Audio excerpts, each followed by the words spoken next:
Caregivers, have you ever felt like nothing is going right? Well, cheer up and welcome to Dave, the Caregivers Caregiver radio program on Health Star Worldwide, where you'll learn how to avoid that dreaded thing called caregiver burnout and how to survive the grieving process. They say that there are only three types of people in the world: those who are caregivers, those who will become caregivers, and those who will someday need a caregiver. Join Dave and his guests now and every Tuesday at noon Pacific on Radio Star Worldwide as they share practice tips and tools that you can start using immediately to help get you through this day, so you can live your caregiver life more fully and abundantly. Now, here's your caregiver host, Dave Nassaney. From Los Angeles, a big LA welcome to all my listeners out there in Radio Land. Yes, I am Dave, the Caregiver's Caregiver, coming to you live globally through the famous Radio Star Worldwide networks. Yes, folks, I'm the guy who's going to help you and guide you through this very difficult journey called caregiving. And we're going to do our very best to help you avoid that dreaded thing called caregiver burnout. It's nasty, trust me. We have an exciting show planned for you today with my lovely co-host Adrian Gruberg from the Caregiver Space. We will be interviewing the amazing Arlene Mickley, no longer a caregiver, speaking about her spouse who had passed away. And one day it's going to happen to all of us. Our caregiver is going to go and meet their maker, and how are we going to react to that? Well, you're going to find out today. So stay tuned. You do not want to miss this show.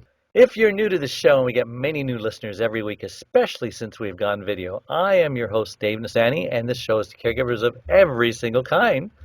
And the one thing we know about caregivers, they're pretty predictable. They're caring, and they're selfless, and they're sacrificial, and oh yeah, they're very prone to burnout too, because they tend to put everyone else's needs above their own. Well, gee, there's a surprise. I like the airlines analogy. You know, every time I'm on a plane, they say, in the event of an emergency, put your own oxygen mask on first before you help your loved ones with their mask. And the airlines know this so well because if you don't put your needs above the needs of your loved ones, you're most likely going to black out, and then you won't be of any good to anybody with anything. Now, we also talk about grief and loss here on the show and the devastating effects that it can have on us. It also automatically throws us into this other thing called the grief process. Ouch. Unfortunately, folks, there is only one way out of the grief process. You have to go through the grief process. You can't go around it, over it, under it. Got to go through it. Sorry. And hopefully we can help you through your grief and your loss if you happen to feel like you're stuck. I want to thank my last week's guest, author of 15 Minutes of Fame, One Photo Does Wonders to Bring You Back to Solid Ground, Taryn Rose Seeley. And just a reminder, you can hear that interview on our podcast, on our website, Caregivers, caregiver.com. That's caregivers with an S, caregiver without an S.com. Find the link on our website. While you're there, take our short quiz to see if you're a candidate for burnout. Just for doing that, we're going to send you a copy of my first book, One Arm, One Leg, 100 Words, Overcoming Unbelievable Hardships, absolutely free. What a deal. All right, enough of that. Arlene, welcome to the show. You can unmute yourself now, and thank you so much for agreeing to this interview again. I really, really appreciate it. And may I just say, you look as beautiful as the last day I looked at you, I don't know, 4 or 5 years ago. How long has Boyd been gone? 5 years. Wow. 5 years. You know, yeah. Adrian, A little makeup, it's amazing.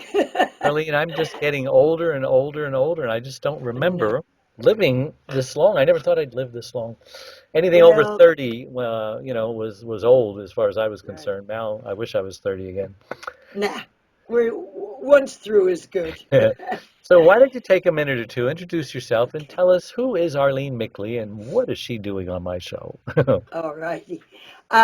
Probably for a lot of reasons. I am a Valley girl from Los Angeles and literally went to Birmingham High School, which was where that song originated.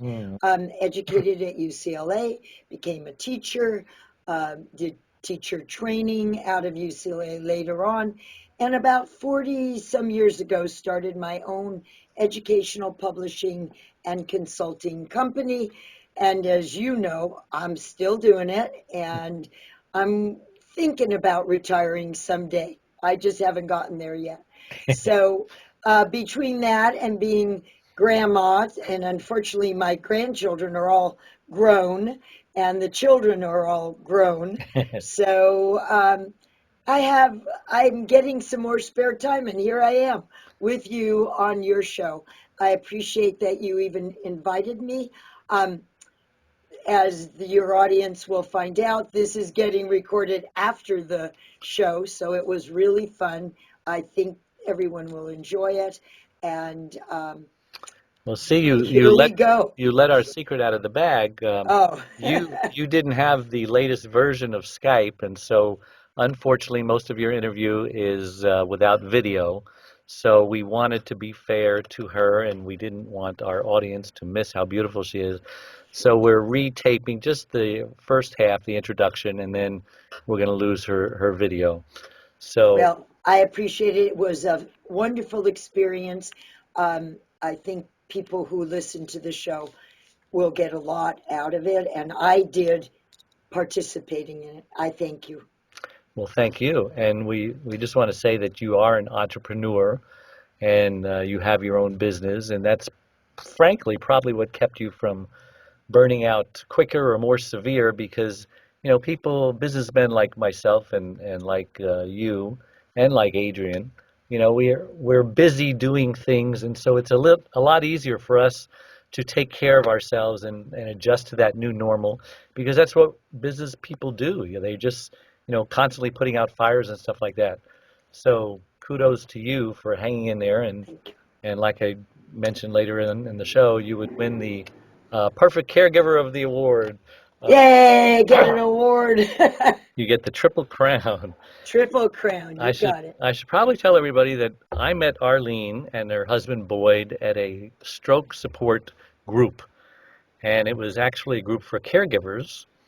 And no, it wasn't a group for caregivers, was it? No, It was a group for the care receivers. So I tried to bring my wife, and she doesn't like caregiver groups because she likes to think that she's normal, and being around all these people who are disabled doesn't make her feel normal. And I guess I can understand that. But Arlene and I and Boyd and Charlene just felt this connection, and we became friends, the only ones in the whole group. And we went to dinner it's several true. times. We've been over their house. You're And, frozen. oh, really? Hello, hello, hello. I hear you. Am I back? You didn't freeze on my end, Dave. So Okay. keep going. So we became friends, and then recently, well, I'll let Arlene tell the story. Let me just ask you, Arlene. When anyone experiences a loss, it's normal to feel sad and angry and hopeless and bereft and devastated, and all those things. And our society says you should get over it in a week or two. Actually, it often takes 1 or 2 years, and sometimes longer. Tell me your experiences that you had with these feelings and emotions when Boyd died. Can anybody hear me? You had disappeared. Can you hear me? I can hear you. Ed, can you hear me? Yeah, Dave. You vanished, but your live picture froze. I think that And you're in there because he didn't freeze with me and everything. I've been recording everything just perfect. What, did we lose Arlene? Because she's not talking. Arlene, I don't see her box anymore. We lost Arlene. Why don't How you about try to get me? her again? I see her box. Yeah, I'm, box is Oh, there. but I Arlene, don't see you can you live. hear me, Arlene? yes, I can hear you. Did Can you you? hear me? Yes. Did you hear the question? Yes, I did. Okay, it's your turn. You can So, answer now. okay, I'm on. Um, I think it's a kind of complicated question in terms of making it more appropriate for any caregiver, and that is when your quote unquote job of caregiving is over, especially by a death, it really depends on, were you a relative or were you a professional person doing that as a job? Not that one is easier or more difficult than the other, but that being said, when I'd like to back up a minute and understand how Boyd's and my relationship was in terms of me being his care giver, as you say. When we had our normal life, both busy professional people, et cetera, and at 60 something, 66, he ended up with a massive stroke that left him. This was a man who was an ex-Olympic coach. He was a professor. His life was his words and his talking, and he lost all of that. So he lost it not only for himself, but as part of a marriage. And so you can well imagine how different our life had to be. And I think the point there is this. As a couple, we needed to recreate a life that would work for both of us as individuals, as me being a caretaker, and as him having a life. And I think one of the things that I hear, and this may be a little off your question, Dave, if you want me to stop, just say so. No, keep going. All right. Is that oftentimes as a non-professional caregiver, we forget that our job is not only to help them go to the bathroom, help them get dressed, help them get in and out of chairs, et cetera, but it's also to make sure that the person has a life. And both Charlene and Boyd, even though she wouldn't go to the stroke group, had lives. Boyd became a quite accomplished artist because I said to him, okay, what would you like to be doing? And in his ability not to talk, I asked another 23 questions, and we found out, and I knew that he had painted years and years ago.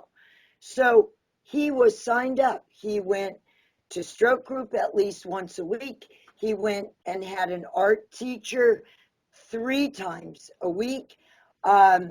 He had physical activity. He went to the gym with a young man that I know who would go swimming with him as an ex-Olympic swimmer. That was an easy way for him to get back into part of his life. So my point being that each of us had to develop a life that we could live together and still be a married couple, and that would work for both. So really, during that next 14 years, we basically had a life like anyone else. I did have other helpers and other caregivers when needed, if I had to travel or if it was a time when I couldn't be there. So we had caregivers mostly during the day, during the week. I took night and weekend shifts as long as I didn't have to travel or be out of town. Let me interrupt you one moment, Arlene. I just wanted to compliment you on the fact that, you know, you are a great caregiver because your number one purpose was to make sure that this was a win-win for both you and the care receiver, who happened to be your husband. And I felt the same way. That's another thing we have in common is we both put our spouses not first, but a very, very close second, because I too wanted Charlene to have a life as you wanted Boyd to have a life. And so you went through all this effort. Okay, what can we do? I know we can find out what he wants to do, painting, get back into swimming, etc. So Boyd, as far as I'm concerned, I never knew him when he was normal, but he had a very full life. And I know you showed me the pictures of his Olympic swimming and this and that inspired me to make a video of him.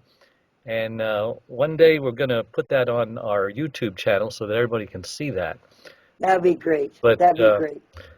And I just wanted to compliment you because a lot of caregivers, unfortunately, and I'm sure you'll agree, Adrian, that their first thing is, okay, they're in survival mode. How am I going to get through this? And they make They make it all about them. And I know there's a whole bunch of caregivers who make it all about the other person, so both extremes are bad. You got to come Yes. to some balance in the middle, because if you give it all to the care receiver, you're going to burn out. If you give it all to you, then you're not going to have a very happy care receiver, which means you're not going to be very happy because they'll make your life miserable. Anything to add to Right. that, Adrian? Yeah, I do. I mean, Steve was not hampered as far as speech or anything, so it was very different. He continued to work after his cancer diagnosis. It wasn't until, let's say, the last 2 years of his life that some of his activities were compromised. But yes, we had to each have a life. Yeah. So, Yes. And I think once you've done that, then it makes it better for both yeah, people. Yes. Yeah, I mean, even if they're, let's face it, just as quote unquote normal human beings, you still have to have a life and you sure. still get annoyed. And we had the best arguments considering he couldn't talk. People would laugh Yeah, me too. because they would like go, how did you know? Oh, I know what he said. And, and he better not be saying that again. And he just take his electric wheelchair and storm out the back door, which had a ramp, and that's fine. Then you just go there, and so our life, that's why Yeah. it's hard for me to answer how did it feel not to be the caregiver, when that Right. was over. And I did think of a few things. You were Um, more his wife, it seems, than his caregiver. Yes, and yet I took the hard shifts, and at the end, I changed the pants and the clothes, and As wiped. any good wife would. Yeah, right. So yeah, I mean that was interesting, but I did think last night about an answer about um, once that job was over, and I think it takes almost two parts. Obviously, if you have a relationship as a caregiver, you're going to have a relationship with that person, whether it's a relative or a professional person that you're being, connected to. Hmm. Um, and I think the other thing that's important to be brought out is there's something that happens when you are a caregiver, especially if it's on a 24-hour basis, that it's sort of the same as when you have children. Once you have children, you never sleep the same way again. Am I right? Amen. Yep, yep. You, amen. That's it. You like, boom. If you have animals, you tend not to do that either. But so I think as a caregiver, you're always sleeping with one ear open. So as once Boyd passed away, that was one of the things. I actually slept through the night, but it took months. It took months till I wasn't listening for whatever I needed because I was then living by myself. So that was one about not being quite as on alert, okay? Um, the other thing, of course, is the fact that it was my husband. I was in the complete mode of grief. And I think if it's your parents, not that you wouldn't be in the mode of grief with anyone, a friend or parent or Hmm. someone you had taken care with, but when the quote unquote, and I know this will sound corny, but the love of your life just left. Hmm. That Doesn't sound that corny. Yeah. Well, Hi, I'm sorry, I couldn't hear you. what'd you It doesn't sound corny. Oh, say? good. Okay, great. I don't want Dave to kick me off before I get to finish. Um, so the bottom line is my grief time, and I don't know how to separate to answer your question, how much of that grieving was obviously because I lost this wonderful man, but But really, you also, lost him. You lost him before, also. That is true. And he was in hospitals. He never came home for almost 2 years, Wow. besides the 14 that he was home. So, but again, you go into a whole different mode, because I was still the caregiver. Did my job, finished my job, got in the car, picked up a treat, drove to the hospitals or the home where he was, where, like, what do you call the rehab, Yeah. where he was for like 10, 11 months. So your life, again, changes, Mm-hmm. which, if you think about it, almost every human being is a caretaker of one sort or another That's right. in their life. And even if they're single, like I have one of my sons is not married. He has dogs. Yeah. My God, those are his children. Do Absolutely. you know what I mean? Yep. So you tend to be a caretaker in one way or another. So I think when that life or job is over, that there will be that grief period. Yeah. And of course, that's for whoever. And the amount of that time really depends, of course, on you as an individual. I don't know that there's an answer, a perfect answer to Right. that. Well, let me Yes. propose this to you. Uh-oh. Because when Here we there's a go. when there's a death, take a couple of minutes to answer this. When there's a death, many caregivers feel relieved that their ordeal, quote unquote, is over, Yes. and that the care receiver is no longer suffering. So that's the good news. Some caregivers feel guilty about this, and it's one of many feelings that people have when caregiving ends. In fact, grieving may have started many years before with a gradual letting go process, particularly with dementia. Okay. So let me go on to say many caregivers often begin to feel guilty at this point about every Okay. time that they were not the perfect caregiver, they were impatient. They start going through the list of, oh, what could I have done better? And instead of, maybe they're thinking this during the funeral or whatever. They think about the times they were angry or frustrated or unkind at some point in their time as a caregiver. Did this ever happen to you? And if so, what did you do about those feelings? Okay. Um, I can say that I had both things happen, but not necessarily when he died. To address your first item that you said was, oh, good news, it's over. I don't have to, it's easier on me not taking care of him. That, believe it or not, I think happens throughout the caregiving times. For instance, there were times when as I said before, where I would travel in my job.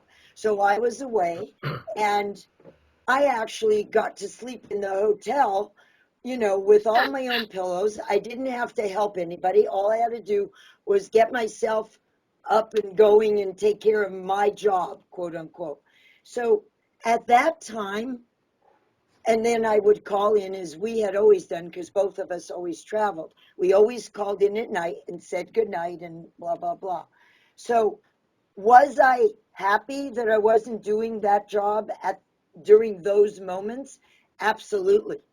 And yeah, felt good to get a relief from the job of caregiving. And I'm thinking that that's another whole discussion and issue some other time. When he died, I did not feel that, because we had already built our life. So our life included doing our things. That was our jobs. His was painting, being an artist. Mine was running educational consulting firm. And we did that. Then we did all of the grandparent things. I mean, we went everywhere. And I have one of our sons lives in Alabama. So there we were with the wheelchairs and the walkers and everything else. And you'll appreciate this, Dave. There I am schlepping all the equipment. I get him on. We get up the Southwest Airlines onto the plane. And Mr. Mickley was this handsome dude with eyes that sparkled. And he's making friends and chitter-chatting with the stewardess who are helping him. And I'm still schlepping the walker and the other things.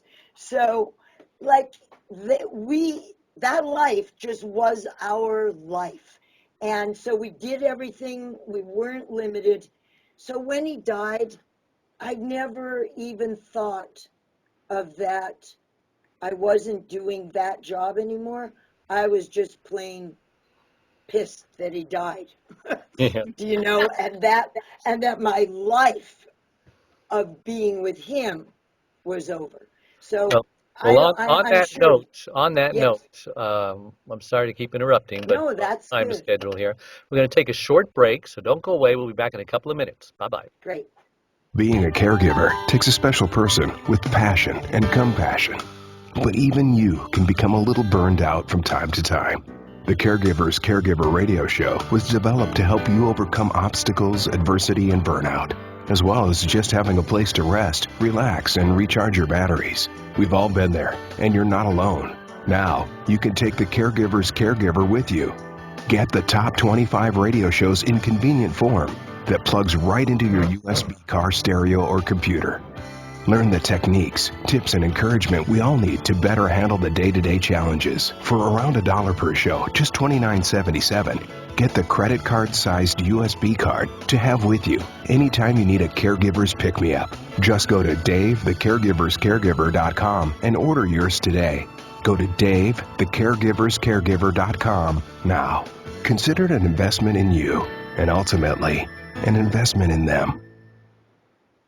Caregivers, have you ever felt like nothing is going right? Well, cheer up and tune into Dave, the Caregivers Caregiver radio program on Radio Star Worldwide, where you'll learn how to avoid that dreaded thing called caregiver burnout and how to survive the grieving process. With roughly 100 million caregivers in the U.S. and Canada alone, it's about 1/3 of the population. That means everybody probably knows somebody caring for a loved one. They say that there are only 3 types of people in the world: those who are caregivers, those who will become caregivers, and those who will someday need a caregiver. Mothers of special needs children, family members caring for elderly parents, spouses, siblings, or friends caring for disabilities such as Alzheimer's, dementia, cancer, stroke, heart disease, diabetes, muscular dystrophy, AIDS, autoimmune diseases. The list goes on. Join Dave and his guests every Tuesday at 12 noon Pacific on Radio Star Worldwide as they discuss avoiding caregiver burnout and surviving grief. You'll start feeling better in no time as you begin to receive practical tips and tools that you can start using immediately to help you get through the day and to live life more fully and abundantly.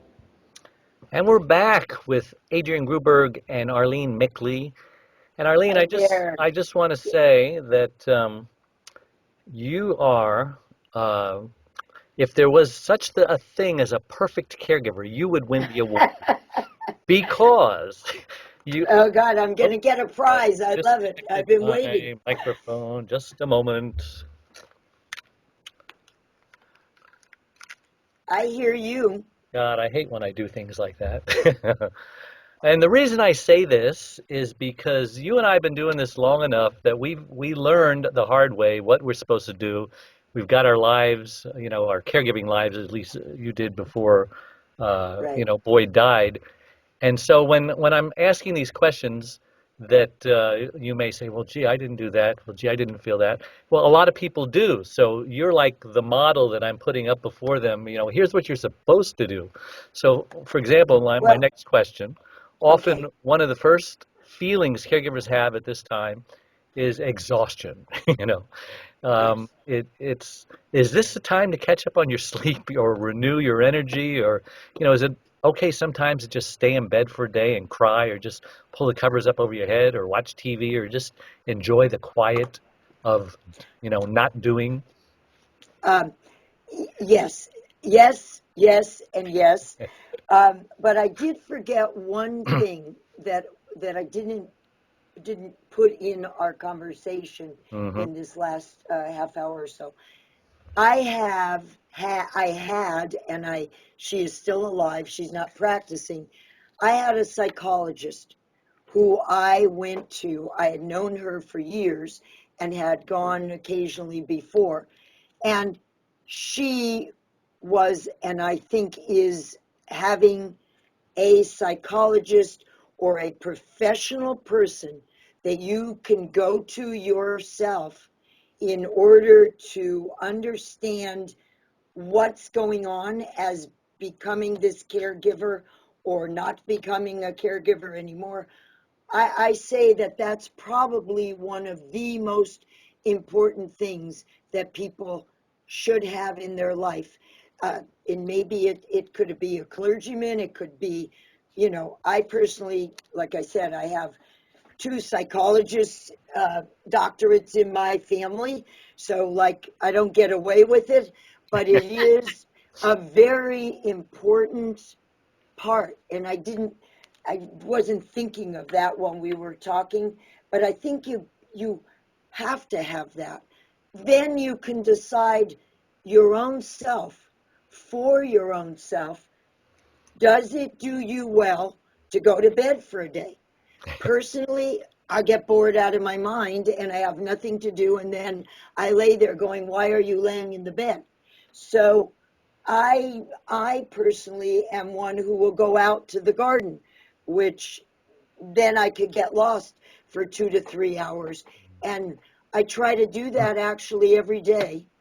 And the irony of that is that was Boyd's other part of his life. That's right.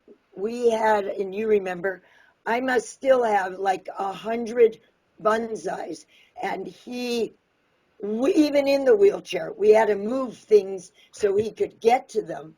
But that garden was his life, and myself and all the children, used to make fun of him all the time. He'd come home from work before he had the stroke, and boom, out to the garden. And guess what? I caught it, and all my kids caught it. And so for us as a family, that garden is part of what you're saying about needing a peace and quiet, whether it's an hour, 2 hours, or 10 hours. Yeah. Each person has to find that for themselves. I don't think that's different if you're a caregiver or not a caregiver. If you're a working person, you need that. If you're a married person or not married, or you have children, I can't think of almost any situation where you don't need a little private time Yeah. to re-gas up the situation. Yeah. You know. And Adrian, I didn't mean to not include you in that example of, getting it all together when we've had years and years of practice, because I know you too could win the Perfect Caregiver Award prize. I think all three of us could, because we Yep. just learned, and that's why we're here trying to teach others, because some people are just really, really struggling, and they just don't get the concept, put yourself first. Maybe it's because we're all entrepreneurs and business people, because some people allow their jobs to suffer, and then they're fired, or they have a business and they put it on hold and Right. never go back to it.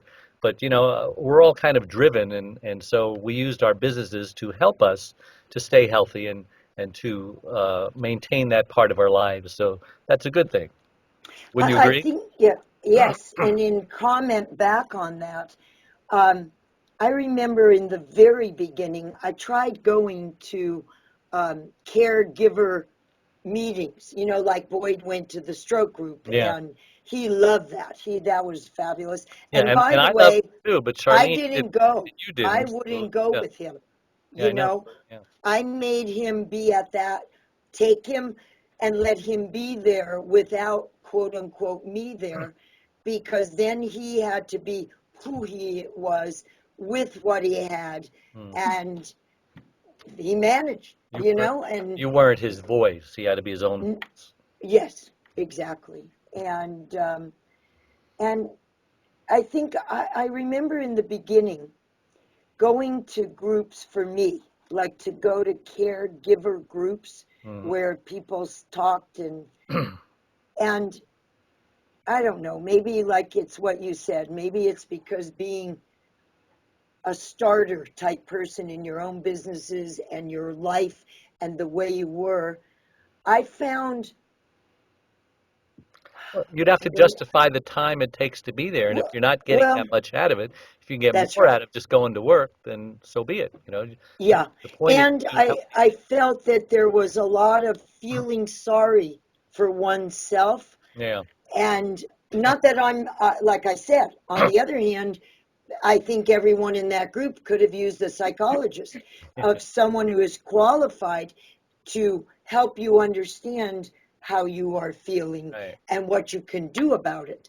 That's why I think you're so positive, and I don't know Adrian well, but from all the things, I haven't looked at everything online yet. I just didn't have time. But so you've made a wonderful life with your husband when he was alive and now, Yeah. So and Comments? Dave, you're lucky and or not lucky. You're still in the caregiver mode. And not And everyone should do that, and I'm not saying you should do yes, that. I understand you have a very healthy and happy life, just like you did before. uh, yeah, it's getting there. Adrian, any It's getting comments? there. Any comments on what we just discussed so far? Well, I mean, I just learned to trust. If I was depressed and needed a day to just be in bed and collect myself, I would listen to my feelings and not beat myself up like, oh, well, you shouldn't be feeling sad right now. Oh, I should be feeling sad. I just lost my husband. Right. We'd prepared for it. It wasn't a surprise. There had been a lot of pre-grieving, anticipatory grief. And we did that together. So once I was alone, I had listened to myself all during his illness. I felt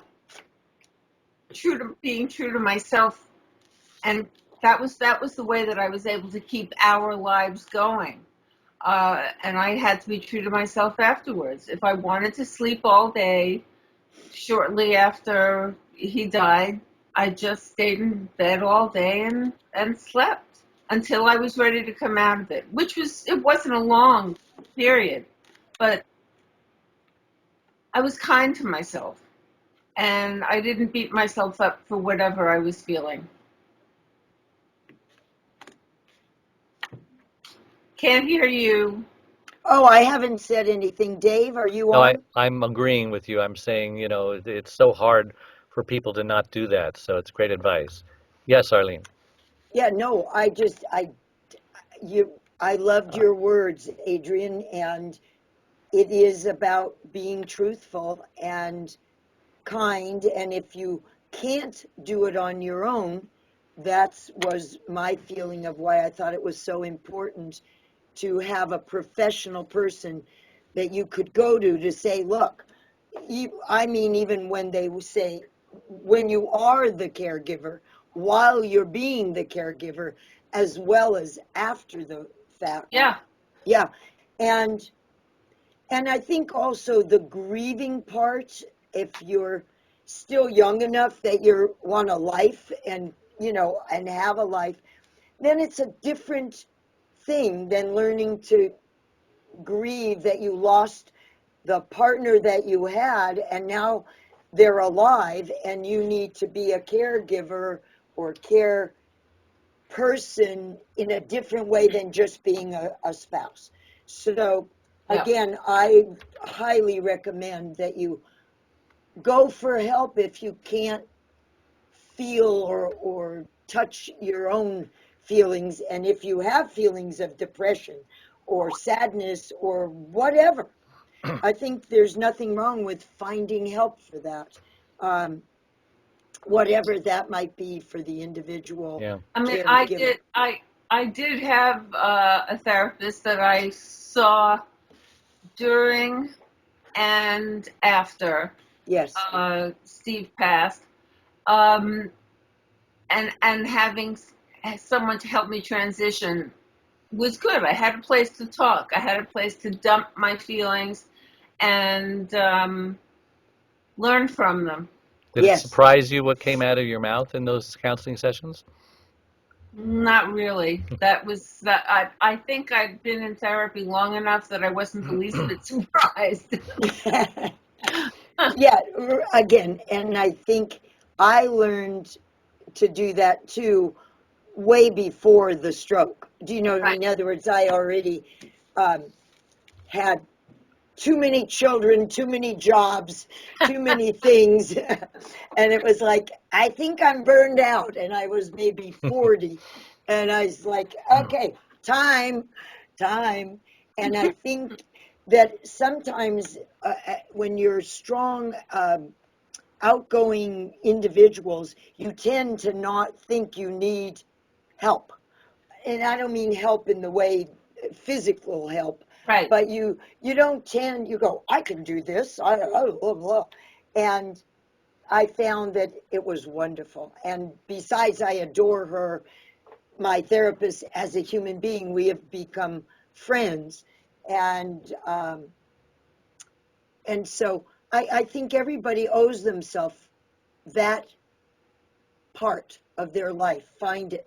It's out there, to give you the tools that you need to deal with being a caregiver, being a husband, being a wife, being a mother, being all of those things. Whatever we were all trained individually as, even as an educator, you know, I could handle 35 sixth graders, but but your own two kids at one time, I remember going, all right, everyone go to their room and leave me alone till I can figure out what I'm going to do here. So, it's that kind of thing that's about life, Dave. Yeah. It's really about living. Let's talk about the funeral. Tell me all the emotions that you were feeling, and did it surprise you? I was there. Yeah, I know. Everybody, we were the only, not the only, we were a large room of lots of wheelchairs and walkers. It was a great I, service. yeah, I thought it was a great service. Celebrated his life well. Yes, all the people, not all, many of the important people of the different times in his life were there and sharing that. And it was the what do you call a memorial service and reception after. It was supposed to be done by 2:00 or 3 at the latest, and at 6:30, I think they were wondering if I was going to serve dinner. So it was really a celebration of his living and his life. So I really didn't have time to grieve right then. It was more about getting everything together and putting a thing and having a reception Getting back through at the the day. house. And and if you think about it, I believe that the ceremony wasn't for like a month or two. I think it was in June, and he died in April. I didn't do the memorial right away because I didn't want to. Okay, I didn't want to Weren't ready. be on show. I wanted to feel whatever I was feeling selfishly with me and my family. And so I don't know if that answers what you said. Like he died 2 days before his birthday. And on that Saturday, the immediate family and our closest friends, they threw a party at the house with a birthday cake. So I don't know if that's good or sick or what, but that's started my grieving time. And I cried. I still can cry down Woodley. You know where Woodley is, David. That's out here in the valley.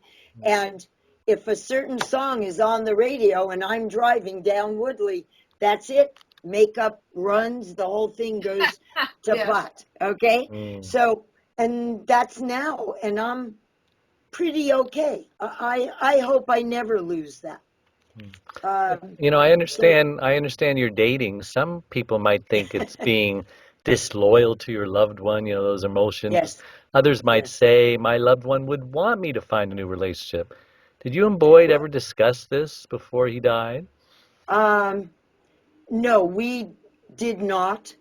But the man that I'm dating lost his wife 1 month after I lost Boyd.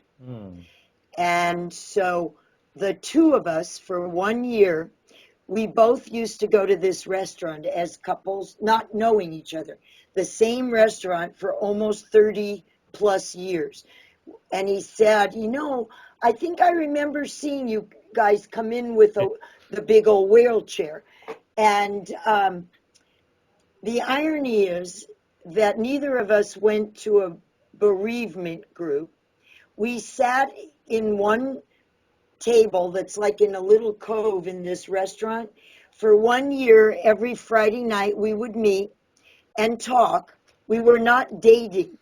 We just kind of liked each other, got along, and we talked and we cried and we cried and we talked and we cried and shared all those kinds of things. So for me, I was really lucky. For him, he was really lucky. And now, like I said, I think I shared this, Adrian, with David, that now I still have a piece of me. You raise a ton of children and then you're a caregiver for 14 years.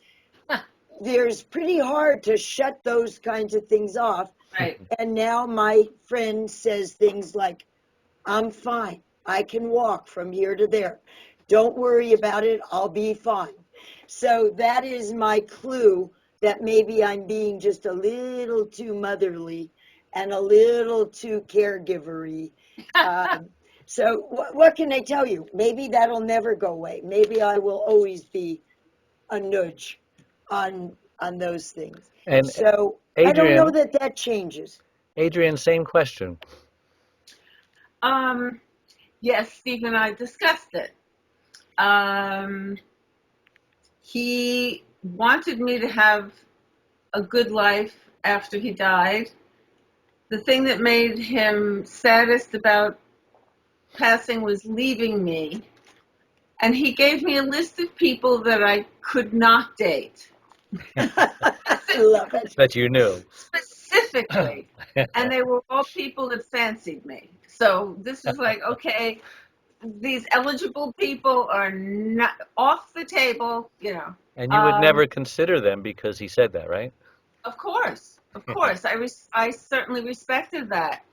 I have been fortunate enough to find someone who, he's never been married, but he respects Steve's memory. He's bi-coastal, so I have my apartment that he comes to when he comes to New York, and Steve's pictures are everywhere. This was our home that we built, our baby from scratch. There's no way that I can write Steve out of my life, and my boyfriend is perfectly okay with that. Yes, his picture is also on my nightstand now. So is Steve's. That would be true, right? So Mine too. Yep. That's a good exactly. story. Arlene, I can't believe how fast this hour has gone. We're just going to have to do it Oh, again sometime. See, well, I I told you it went thank you. fast, didn't I? Oh, it did, and I feel bad about the video. I would have loved to, like, Well, we tested it, but we didn't test it with a group. Apparently, the group chats is a new feature, so you've okay, got to upgrade your Skype, and maybe we'll do it again sometime. absolutely. Anyway, thank you Appreciate so it. much for coming on the show and agreeing to do it. I really, really appreciate it, and we got to get together, the four of us, and Bon have some gusto. Here we dinner come. at a Mexican restaurant or something. You got it. How can anyone get a hold of you, Arlene, if they want to glean some more of your wisdom, or I don't know if you have a website? I mean, Uh, no, I don't have a website, but I have an email? email, a personal email address that Okay. I'd be happy to share. And it is my name spelled out, ArleneMickley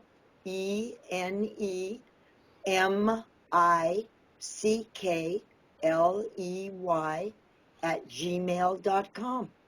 And I love chatting. Uh, I like, um, I will try to answer any and all emails in a timely manner. Um, and I thank you. I think this is a wonderful thing that you do, David. I didn't realize that it was still continuing on, and you as well. I don't understand everything that Adrian does yet, but now I'm going to go back and look at all the stuff that he told me to look at yesterday. Well, she's All right, gonna give her contact information. I recommend you write down great. her website and her Facebook page. She has an amazing, amazing platform that she's developed. And what's the latest number of people that are following you, Adrian? I can't keep track of it. It's like 154,000 Love Wow, on it. it's a Facebook. lot of people. And we have a All very caregivers. active Instagram page now too. Yeah. Um, we're on all sorts of different platforms, but it's Adrienne, ADRIENNE at thecaregiverspace.org. And it's .org, not .com, .org. And the website is thecaregiverspace.org. All right. Well, just as a reminder, all our live shows become recorded podcasts on our website, caregiverscaregiver.com. And don't forget to take that quiz. Find out if you're a candidate for burnout. We'll send you my book absolutely free. And so until next week at noon Pacific time, bye-bye.